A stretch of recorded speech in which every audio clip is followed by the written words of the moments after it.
response पाइचु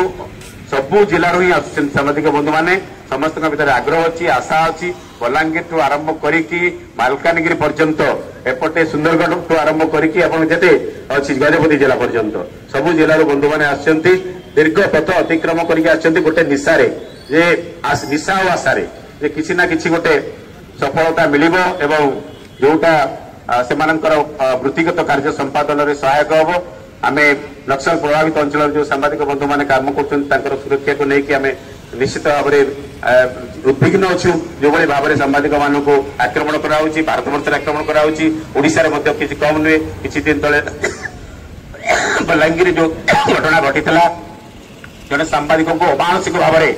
kangaroo कोर्टे निर्यातना दि जाता जहाँ विरुद्ध में प्रेस काउंसिल ऑफ इंडिया रे अभियोग करते मालकानगिरी जिले में जड़े सांबादिक को निर्मम भाव में हत्या करागला मालकानगिरी जिलार बंधु मान जरिया आम विरोध करते प्रतिवाद करते प्रेस काउंसिल अभियोग करा पुलिस डीजी को जनाई मुख्यमंत्री को जनाई दाबी फल